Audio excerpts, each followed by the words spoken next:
Munambam judicial commission പ്രവർത്തനം തുടരാൻ ഹൈക്കോടതിയുടെ അനുമതി. ജുഡീഷ്യൽ കമ്മീഷൻ നിയമനം റദ്ദാക്കിയ സിംഗിൾ ബെഞ്ച് ഉത്തരവ് ഡിവിഷൻ ബെഞ്ച് സ്റ്റേ ചെയ്തു. സർക്കാരിന് മുന്നോട്ടു പോകാൻ സഹായകമാണ് ഹൈക്കോടതിയുടെ ഇടക്കാല ഉത്തരവെന്ന് മന്ത്രി പി രാജീവ് പറഞ്ഞു. മെയ് 31-നകം റിപ്പോർട്ട് നൽകുമെന്നും ജുഡീഷ്യൽ കമ്മീഷൻ അധ്യക്ഷൻ CN രാമചന്ദ്രൻ നായർ പ്രതികരിച്ചു. മുനമ്പത്ത് സർക്കാർ നിയോഗിച്ച ജുഡീഷ്യൽ കമ്മീഷന് പ്രവർത്തനം തുടരാം.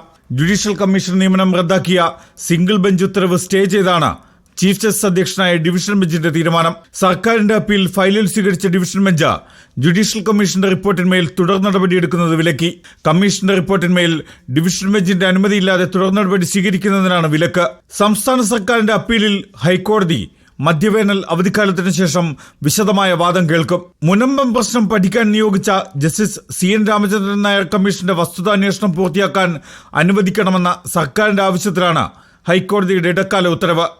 മുനമ്പം വിഷയം പരിഹരിക്കാനുള്ള പ്രവർത്തനങ്ങൾ തുടരാൻ സഹായകരമാണ് ഹൈക്കോടതിയുടെ ഇടക്കാല ഉത്തരവെന്ന് മന്ത്രി പി രാജീവ്. മുനമ്പം കമ്മീഷന്റെ പ്രവർത്തനം തുടരാം എന്നുള്ള ഹൈക്കോടതി ഡിവിഷൻ ബെഞ്ചിന്റെ വിധി പ്രവർത്തനങ്ങൾ മുന്നോട്ട് കൊണ്ടുപോകുന്ന സഹായകരമാണ്. കമ്മീഷന്റെ പ്രവർത്തനത്തിന് ഇനി തടസ്സമില്ലെന്നും പ്രവർത്തനം പുനരാരംഭിക്കുമെന്നും ജുഡീഷ്യൽ കമ്മീഷൻ അധ്യക്ഷൻ ജസ്റ്റിസ് CN രാമചന്ദ്രൻ നായരുടെ പ്രതികരണം.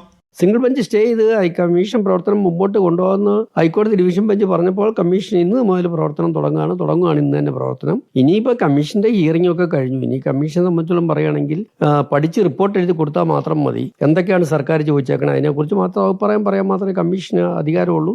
Legal desk reporter.